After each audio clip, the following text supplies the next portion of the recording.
So you might say, well, hang on a second. In my grandparents' day or my parents' day, when they passed away, a simple will was fine and everything went smoothly. So why are you telling me that it is not enough? Well, the reason for that is that times have changed since our parents' and grandparents' day.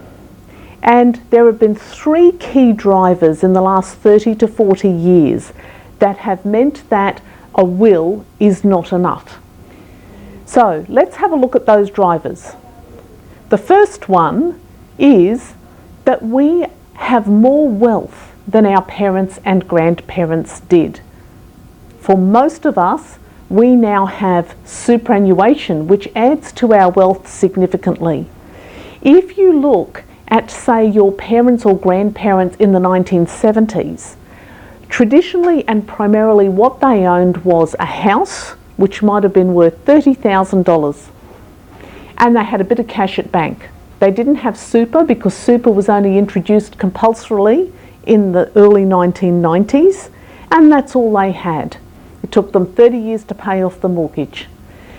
That same couple 40 years down the track, now for us, that house is worth $600,000 and we might have $400,000 of super between a couple, if not more. A lot of people's super balances are almost worth what their house is. So a couple nowadays in their 70s could easily have $1 million of wealth. Now, go back to the 70s, you had a $30,000 house and a little bit of cash. When you passed away, you might have had 4 children, and each of them probably net in the hand got $5,000 or $6,000, which is enough for a car or an overseas trip. Not a lot of money. Parents now passing away might have only 2 children, and they've got $1 million worth of wealth. That means that each child stands to inherit $500,000. That is serious money. And so it's really important that we make sure that they get it in the most protected and tax effective way, and that they in fact get it. And that applies of course to any loved one that you want to give it to, whether it's children or nieces and nephews or your spouse or whoever.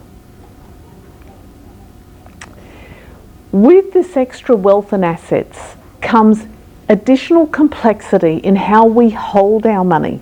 And one of our key insights that we're going to talk about is all the different pots of money that we hold and how a will doesn't cover all of them.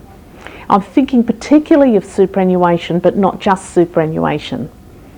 So taxes are alive and well, and there is a death tax on superannuation where it's given to non-dependents. Classic is adult children. There is a 17% flat tax on the concessional component of your super.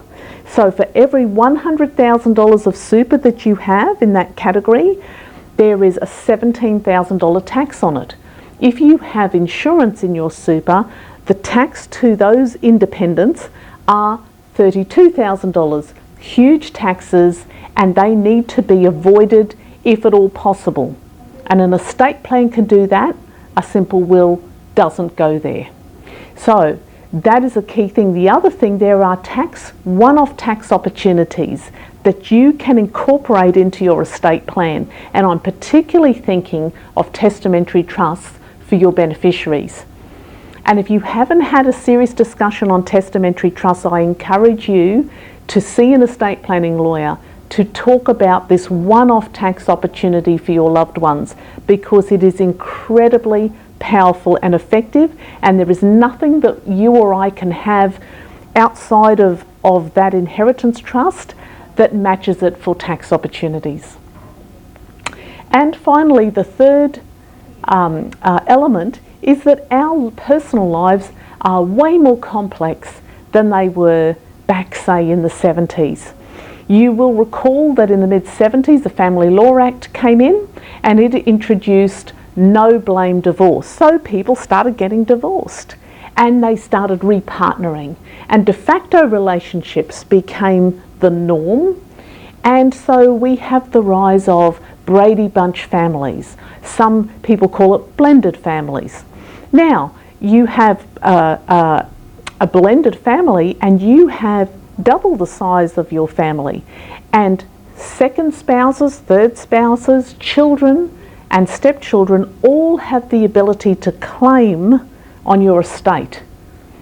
So this is something that you need to be mindful of, and you need to have a plan that makes sure the right people are getting the money that you want them to. So this is a very key, and it also means that you have to be quite aware of a very dangerous thing that is happening in estate law, and that is the rise of the L-shaped inheritance.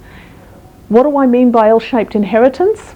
Okay, it means that your wealth was supposed to, let's say, go to your spouse and then your children and then your grandchildren, and instead it goes L-shaped and off to somebody else, either because they made a claim or you left them the money and they went and changed their will and left it all to their own children or to a new partner or something like that. Now, a good estate plan will look at those things and ensure that your ultimate goal of who you want your wealth to go to will happen.